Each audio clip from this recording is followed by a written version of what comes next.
welcome to Friday, July 17th. I'm Mel from SidCity.net. I keep forgetting, but sometimes we have new people in here. Hi, everybody. Welcome to the weekend. We are deep into all of this now, and it's lovely to see the same people arrive back, and I hope you're all enjoying each other's company. I'm certainly enjoying yours. All right.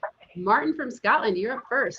What was your very first beginning in acting? How did you get into acting, and you know, how did you start off, and how did you land the role of Bashir? I'll tell you. I went to an acting school called the London Academy of Music and Dramatic Art, LAMDA, for short. Mm-hmm. And lots of people will be familiar with them because they're kind of the basic exam that goes around the world. People who want to do acting exams, they tend to do the LAMDA exam. And they had a lovely building in London, and I went there for 3 years, ostensibly to learn how to direct. I wasn't really interested in acting. It wasn't kind of my thing. It became my thing. Back in those days, you had to have a green card. You had to have an equity card which is the union, to do anything at all. Theatre companies around the country would have special leeway to hire non-union acting school student leavers.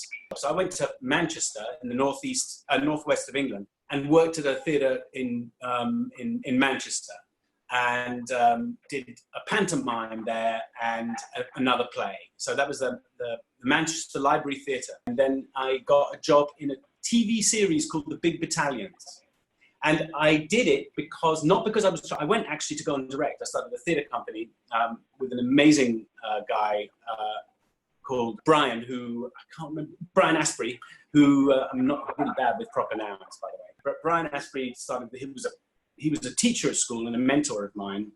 And he encouraged us to start a theatre company. And so I went along, and so did Rufus Norris, who now runs the National Theatre. And we did plays in a church hall, and we did Julius Caesar, we did a few new plays, we did a bunch of really cool stuff, and critics came and they loved it. And the conceit of it was that we would just use acting school student leavers, so that we give them a leg up, a chance to kick off their career. After 2 years of doing that, someone called me up and said, listen, we would like you to come and audition for us. We found your name, Siddig al-Fadil, in an acting school leavers book, and we haven't there are no other Muslim actors in the country. And will you come and audition for this part? So I went along, auditioned for the part. There was another kid there who had just just responded to an advert in the Manchester Evening News. So I thought to myself, well, I've got this. And it had Jane Lapater and Brian Cox and a bunch of wonderful actors, and it was called God's Big Battalions, or The Big Battalions. And it was really amazing. We went to Mecca, we went to Jerusalem, we shot in Ethiopia, we shot in all the places that there were real problems with religion. So it's a TV series about trying to get underneath religion and what was going on at that time. So that's basically how I got my start. And then I did a movie called A Dangerous Man, Lawrence After Arabia. And I worked alongside a very fine actor who you might know called Ralph Fiennes. And it was both our first gig, really. And it was a pretty decent movie if you're a history buff. It was about the Treaty of Versailles in Paris, at the end of the First World War, and how the Arab region, the Gulf region, was basically divided up between the French and the British, and with puppet heads of governments on each one. And that was basically it. That's basically how, and Rick Berman watched that. This is the question you asked. Rick Berman watched that, and he asked if they could get me, because I played Faisal, and got a job on Deep Space Nine. Pretty lucky. Oh wow, brilliant. Yeah, so so you have really started from like the bottom up and then got up to the top. I mean, so just going on from that. So I don't know if I'm correct on anyone else, but going on from that, so you obviously go from DS9 then to like a BBC series like Atlantis. How does that feel going from like a really kind of like huge kind of like multi-million-dollar series to like the BBC? Squeaky little show called Atlantis. It's really good. Actually. I was scared it's cancelled. I never mind what size or league of role I play. And I don't think well, maybe a lot of actors do, but I certainly don't. There was a tradition among British actors that you play the butler and King Lear one day and the butler the next, and you don't complain. And I'm pretty much of that school. I just believe in variety. I love to do different kinds of things, and I've been so lucky that I've been able to do that by choosing a character actor as a kind of my career model, as opposed to a leading man. Well, I didn't really choose it; how it evolved, and it's been I think I've been really blessed to play such a wild variety of roles. Thanks for that, Sid. Much appreciated. You're very welcome. Where you said you were in Falkirk? Did you say? Falkirk, Scotland. Yeah, I haven't quite got the Scottish accent yet. I've lived here 20 years. Yeah. But in Falkirk now, we've got the Kelpies and the Falkirk Wheel, which is quite a big tourist attraction. I think you're in one of the most beautiful parts of the world. Anyone who comes to Great Britain and does not go to Scotland is missing out on something extraordinary. Absolutely. Nice one, my friend. Thanks, Sid. Thanks, Martin. Sid's not on social media, y'all. In case you didn't. Yeah. This is my social media. That works. All right, we're going to go to Adriana next. Hello. Hi, Adriana. Look at all those musical instruments behind you. Well, Yeah. you don't actually have to. You know they're there. But so you're clearly a musician, or you collect keyboards? I am a musician. These synthesizers actually belong to my boyfriend. I'm a guitarist primarily, but I do dabble with synths occasionally. Well, do you play the guitar with him? Have you been doing that during this COVID time? Yeah, so he's been doing like Facebook live videos, like improvisational sets, and sometimes, I'll do the same. It's been a lot of fun because obviously we can't play shows right now, and we're both really missing that. As musicians, so this is kind of a nice compromise while we sort of wait for things to return back to normal, or as much as they can be normal again. Would you guys be prepared to do a set, but not live, but post it to YouTube so that we can see it? Sure. Then you got a crowd. You got a couple of hundred people who watch it, which is as good as a bar. How have you managed? Have you been living with your family or with your boyfriend? Obviously, your boyfriend's around. Yeah, I've been staying with my boyfriend, and we've kind of just been trying to keep ourselves busy. We've been watching a lot of films, playing music, as I said. Just trying. We've been doing Zoom sessions with friends. So, and I have to say, like, Star Trek actors seem to be really engaged with the fan community right now in ways that seem very unique. And so, opportunities like this to talk with you and to connect with other fans have really helped. During this, the last 4 months, it's been, something to look forward to. That's great. I mean, the thing about this, which is actually, although I was the kind of bait to get everybody in the door, it's actually not about, it's about, we're having a great discussion, but it's that the club around us, getting to know each other, is way more important and way more useful to everybody. Because unlike me, eventually some of the people in the club will be able to just pick up the phone and talk to each other like friends, or email each other like friends or whatever, and basically making friends is what's wonderful. And I think that's what's getting people through this. I certainly get a big kick out of talking to you guys, for real, as opposed to, high in a line or high at a bus stop, wherever I am. So what is it you do when you're not COVIDizing? Well, I'm a film programmer. I do a horror series at the local art house theater here. And I program an annual LGBT film festival as well. How amazing. And so what sort of movies would you, are you doing that virtually this year, this affect the film? Because you can do that, can't you? You just program it, but take it out of the theater. Yeah, you can. And the theater has been doing virtual programming, but it's more like presentations about films and panels. We haven't really been showing actual feature films, but there has been virtual programming. But basically the way it would work is every first Saturday of the month, we would screen a different horror movie. So I'm responsible responsible for booking those films and then presenting them every month. And, I'm a total film nerd, so I like to have as much context as possible for what I'm watching. And so what I try to do is just give a good intro to the film so that, the people who are watching who may not know that much about it, have some context so that, they can. That's fantastic. And what's your favorite genre of horror movie? Oh, good question. Well, I love a good psychological horror film. I guess that's my favorite, but I'm not super picky. Yeah, I think my favorite, I haven't watched a lot of current ones, and there's some brilliant ones being made in the last few years. But of the old ones, I'm a big fan of the Exorcist,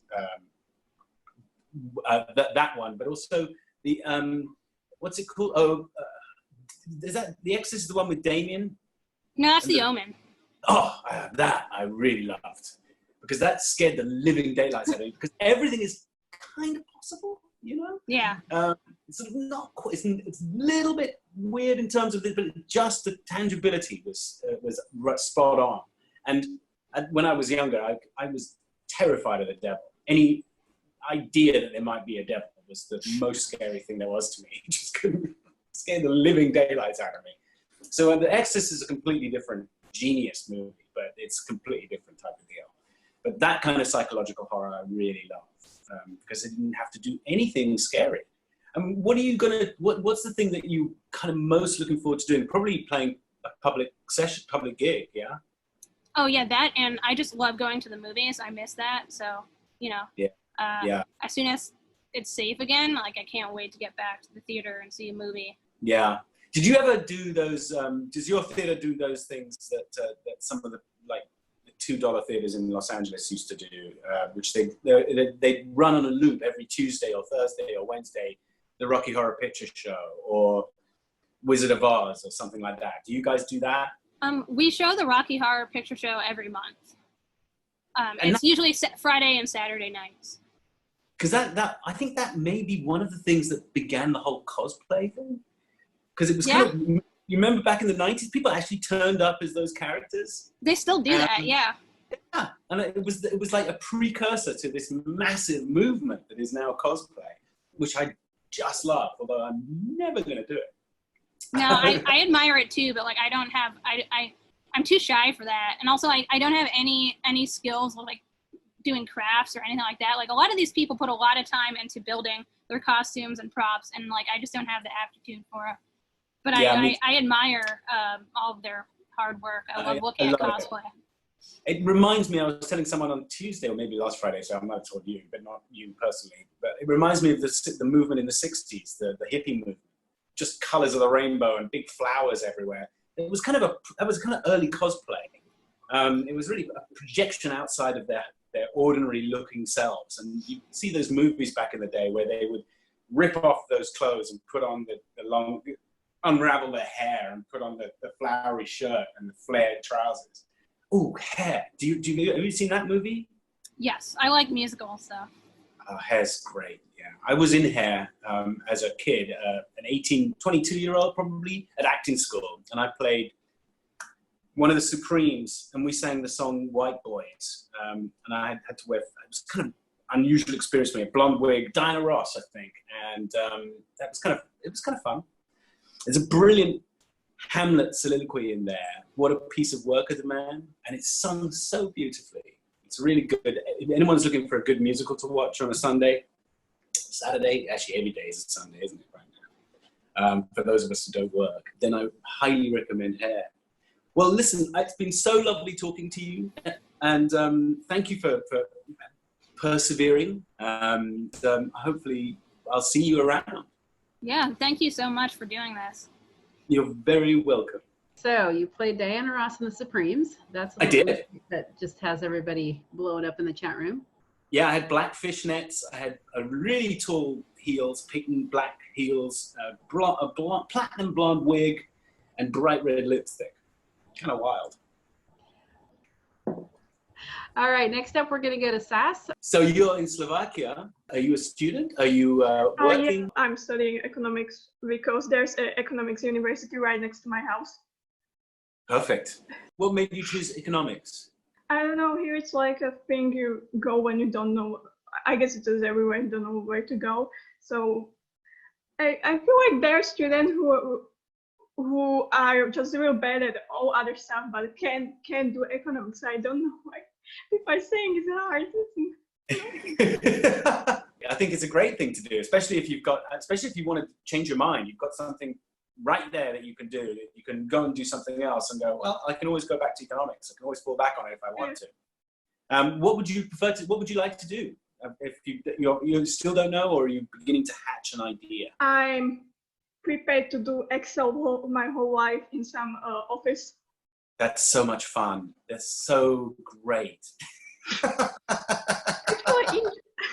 I actually enjoyed it. We had a class for Excel this semester or last semester, and it was actually quite fun.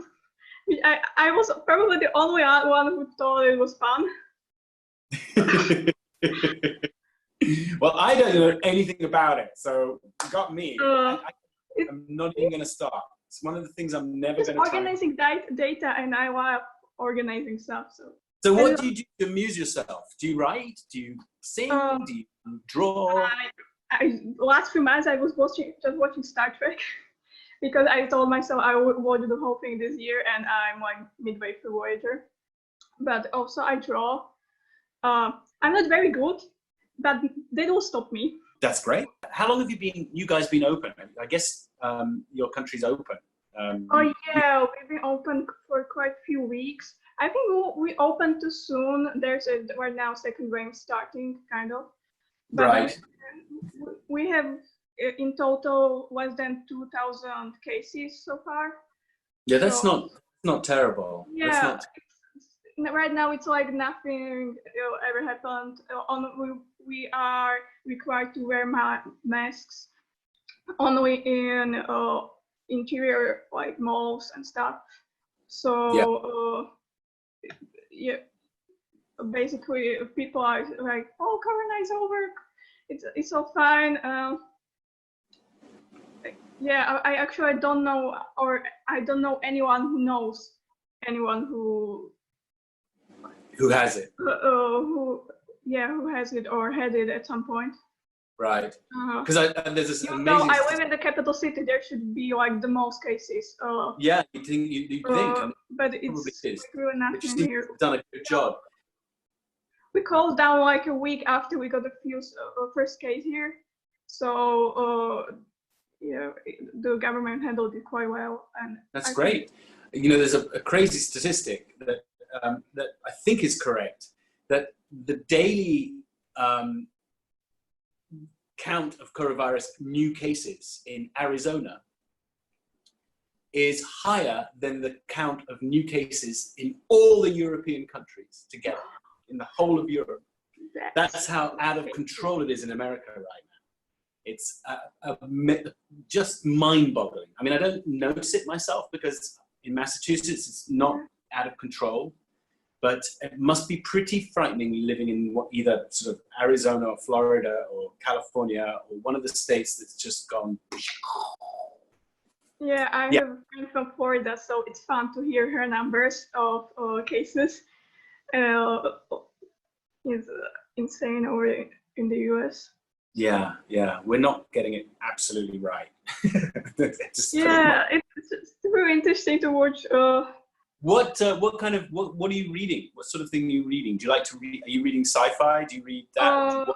I actually been reading Star Trek books, but also I read mostly young adult fantasy stuff. Yeah. I got into sci-fi quite recently, so like 6 months ago. So I'm still reading my fantasy series. What's your favorite? Because we have some young adults here. The Shadowhunters Chronicles. It's not good, but I love it. It's not good, but you love it. You know what? I understand what you mean, because my wife watches TV, which is not good, but she loves it. She watches absolute rubbish. I can point all of the problems that's in the series, but I still get every book on the release day. So Also, Six of Crows is good. That's like Secret Crows. Six of Crows.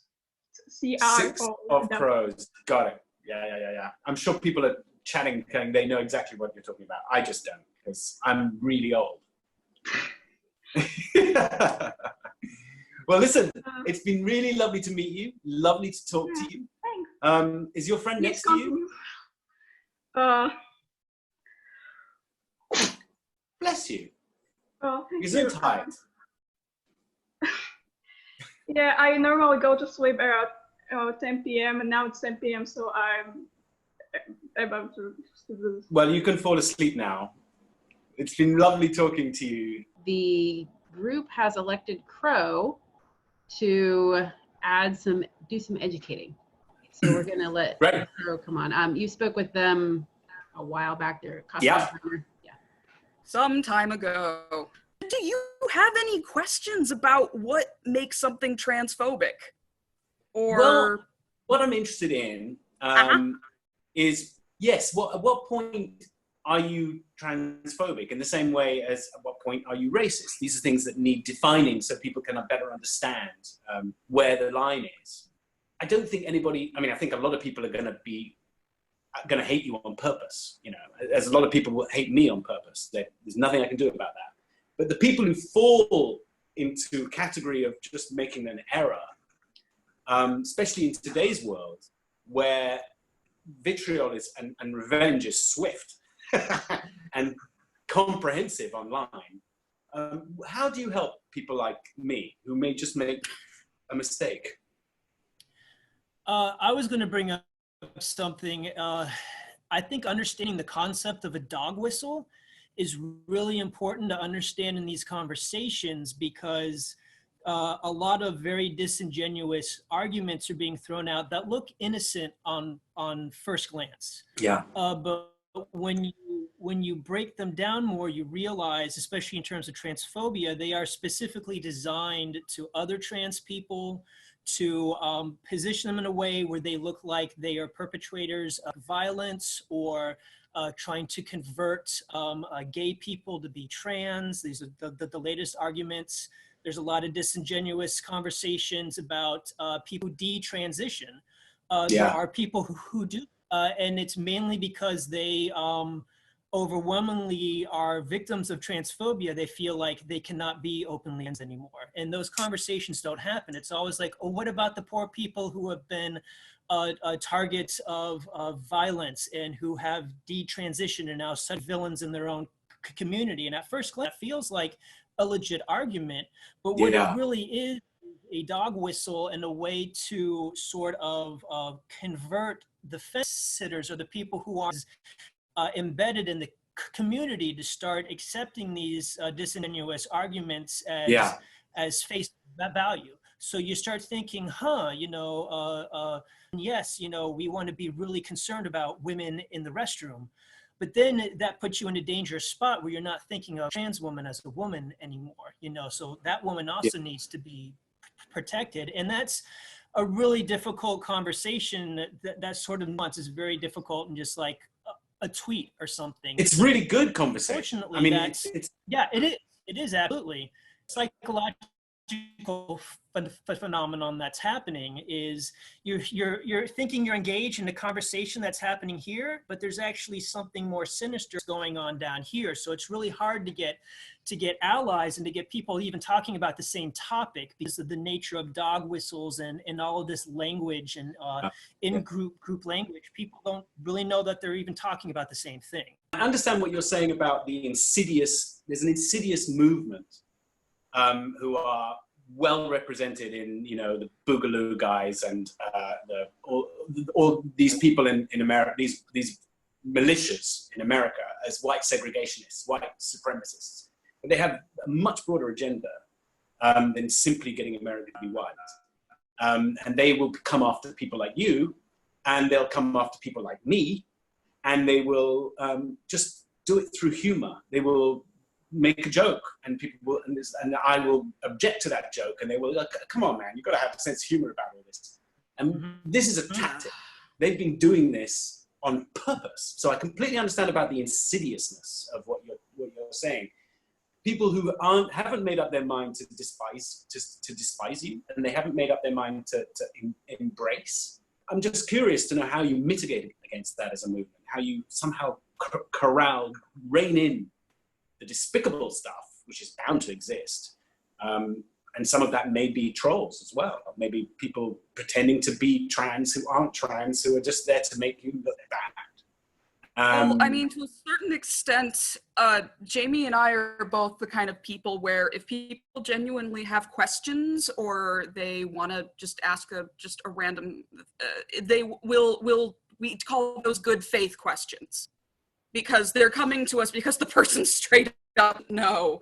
So most of the time, we're perfectly happy to explain. Yeah. And you're doing that very generously now. I think in any oppressed community, you really have to kind of decide what your tolerance for intolerance is. And for a lot of us, that has really dwindled to nearly nil, you know. And as I get older and older, my tolerance for intolerance has really dropped. And if there's not enough good faith demonstrated up front, undercut losses. Well, that's on all of us. That's your anger's the worst kind of anger, though, because it's rational, sarcastic anger. It's the slow build. Slow burn anger, 10 words. I think that makes a lot of sense to me. Your intolerance for tolerance, your tolerance for whichever way around it went. You were much more eloquent. It's like water dropping on. After a while, it's going to erode away. Yeah, I know the feeling. But I remember trying to roll with some punches, and I remember that helped me.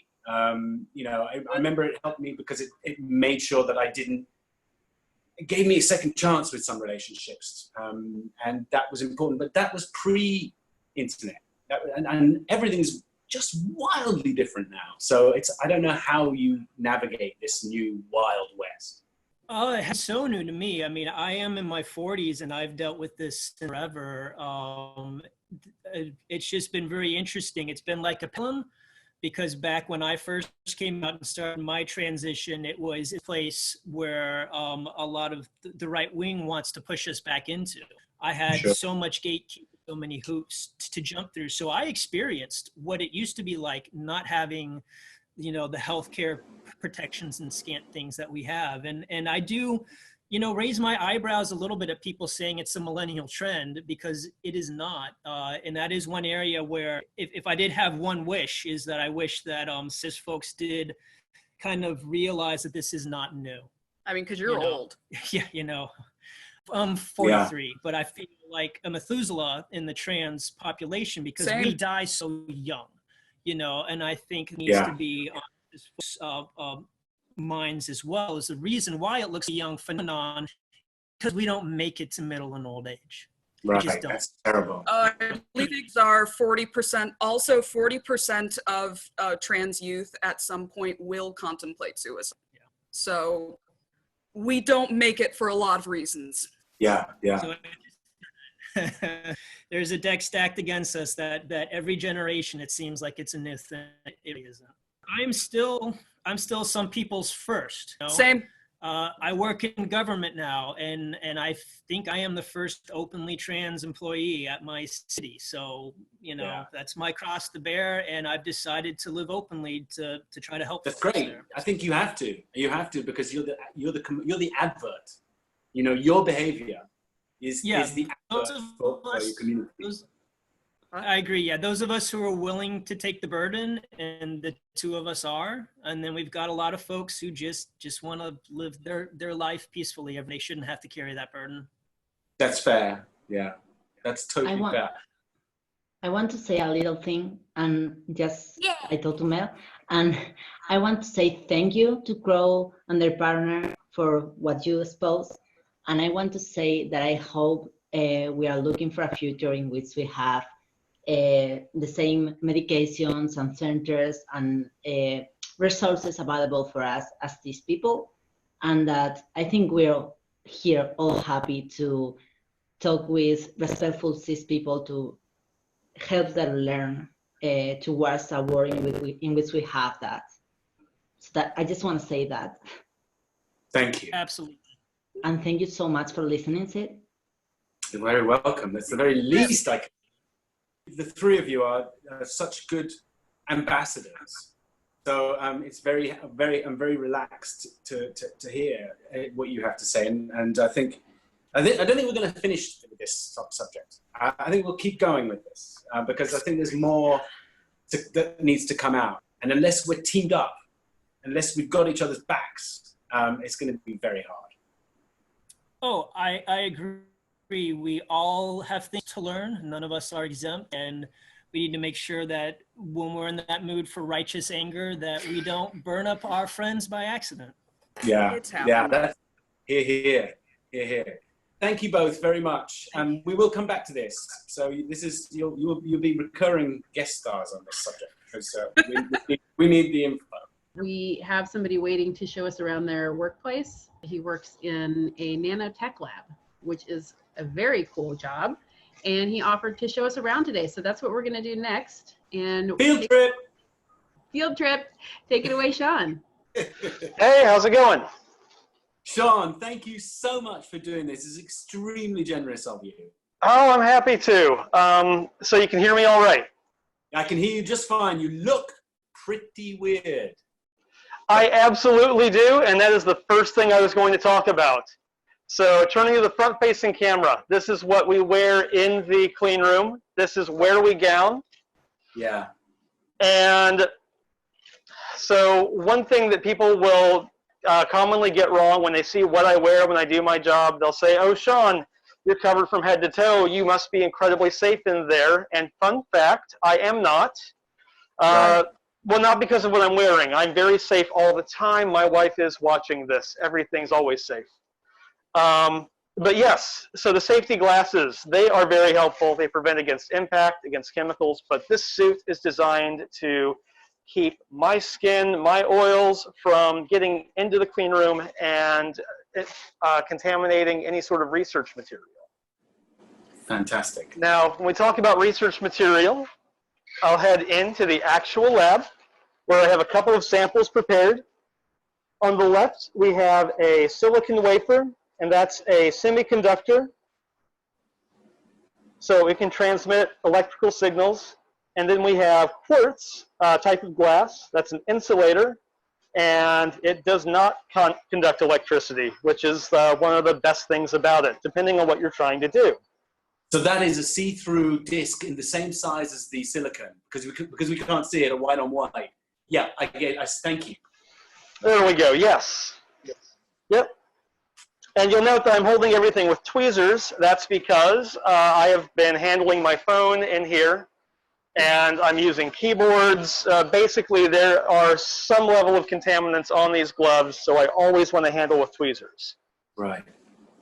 Now, the basic steps for creating any sort of device, a circuit, a sensor, is you take your substrate, the silicon, the quartz, or whatever else. You can use anything and everything you find out the more time you spend here.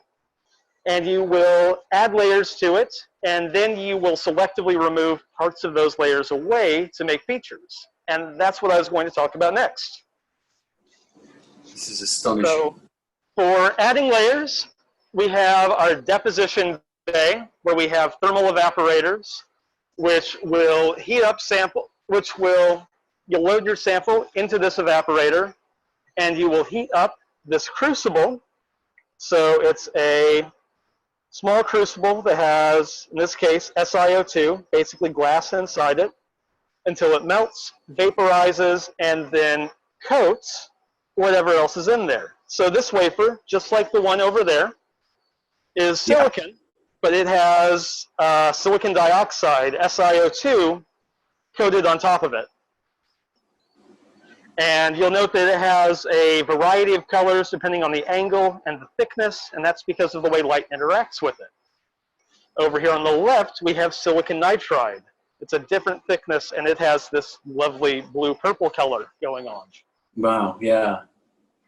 If I go in farther, I have more samples. Silicon on the left, and silicon that's been coated with niobium, 30 nanometers. So if I remember this, 1,000th of a thousandth of a meter. No, sorry, a thousandth of a thousandth of a south. Yeah, that's pretty small. That's pretty small. Very thin. It's very thin. Yes, next to each other. And over here, another deposition technique. This is sputtering. So if something doesn't evaporate very easily, you can just bombard it with a dense argon plasma. Oh yeah, and I have one in my kitchen. Absolutely. No, every house needs one. I think ours is a KitchenAid. So after you have you have your material on top of it, next up you would want to etch it away. But you don't want to etch the entire thing. You're back to where you started. So what you need is to coat it with a resistive layer, something to stop the etch. So this hood here has these resist spinners in it. They spin at thousands of RPM. You'll place photoresist, a red liquid on top of it, kept inside these pipettes. Yeah. You spin it until it's about a micron thin, and it's going to look a little bit like this. And then you use what's basically darkroom techniques, like with photography. Right. The system there in the back is a mask aligner, and it's going to hold, let me take this out, this mask between a ultraviolet light source and your sample. So we can see these small squares on the mask. It's going to expose that pattern onto your sample, covered in resist, and then you will develop it in a chemical solution later. It really is just like darkroom photography, just on a smaller scale. Yeah, and the mask is exactly what you would do in a darkroom. Yep, and that's why we also have the yellow lighting in this room, so it doesn't accidentally expose the sample. Right. Now, what the next step, of course, is going, the next step is going to be to etch it. And you have a few options. You can do a chemical wet etch using any variety of acid or corrosive, and we use those in these hoods. You'll note they're made of plastic, so we don't accidentally etch the hood away. Right. Right, and also, I mentioned earlier how these suits don't really protect me. That's what these aprons are for, the face mask, the heavy-duty gloves. Yeah. That way, if I spill something, I probably don't have to go to the hospital. Right. God help me. And I should tell my wife right now that I have never had to go to the hospital because of work. Once because of roller skating. And now the last step that I was going to talk about, or closer to the last step, is where I spend most of my time. This is the etch bay, where we have several sort of dry etching machines. So that gives a lot more flexibility than the chemical etches that we were talking about before, just because gas has a lot more mobility than liquid. So different gases, and we have a wide range of gases available here. We have hydrogen, we have oxygen, we have boron trichloride, and they all etch different things. That's astonishing. Oxygen is going to etch carbon or anything organic. Boron trichloride is going to etch away aluminum. Right now, I am using oxygen just to clean organic contaminants out of the chamber, because I've been working on this one all week. Right. So it's going to, so oxygen would attack photoresist, chlorine would attack aluminum. If you want to make an aluminum circuit, you would lay down the aluminum, cover it with resist, pattern the resist, and etch away the aluminum, leaving the resist untouched. Afterwards, you could remove the resist, and you have your finished feature, which is going to look something like this, depending on, and I need to get it to focus. There we go. So here we can see this pattern that's come out. It is just a test pattern. Yeah. And over here, something more detailed. The company that made this put their name on it. And that is the 5 ish minute tour of where I work and what I do. That is amazing. You know what I think? The overwhelming thing I think is what an astonishing race the human race is. That you've got that get to that things like that we manage to produce children who grow up into you, as well as children who grow up into some of the people we've met tonight on our website. This is such a wonderful, varied, amazing race that we are part of. You are so kind to show us this. Thank you. Oh, I am happy too. A privilege. And do you have any more questions about the facility? I am going to have to learn some questions because I'm too dumb to have a good question about the scene. If going to New York ever doesn't sound terrifying, feel free to stop in New Haven. I can give you an in-person tour. And also, bar pizza is better than Pepe's. Okay, good to know. That's really good. I'll go to bar pizza next time. Really I can't recommend it enough. I'm in New Haven all the time. So, well, not anymore, but you know, one day I will be because that's where I catch the train to Times Square. Same. No, I really miss the Metro North these days. Yes, it's the only way. I just parked my car in the little car park there. Thank you, Sean. That's really, really amazing. And I think we will. I think I will. I'd love to come and see that for real because then I can really understand much better. Well, yeah. Mel has my email address, so let me know. And I would look good in white. It's called a bunny suit, and I don't know why it's called that. There aren't ears. Nice one. Thank you, my friend. All right. Thank you. Have a good weekend. Thank you. You Thank too. you, Sean. See ya. Thank you to everybody who has contributed tonight. It's been quite special to me that I've indulged. But I really want to break through. I think all we need to do is understand each other a little bit better and we'll just climb a little hill and get over the other side of it. And it's always about comprehension. It's always about understanding because that's how you cure ignorance. Thanks, guys. And I look forward to learning more on Tuesday. Yes. Thank you, everybody. Thanks for joining us on this Friday. Thank you to everybody who has contributed tonight. It's been quite special to me that I've indulged. But I really want to break through. I think all we need to do is understand each other a little bit better and we'll just climb a little hill and get over the other side of it. And it's always about comprehension. It's always about understanding because that's how you cure ignorance. Thanks, guys. And I look forward to learning more on Tuesday. Yes. Thank you, everybody. Thanks for joining us on this Friday.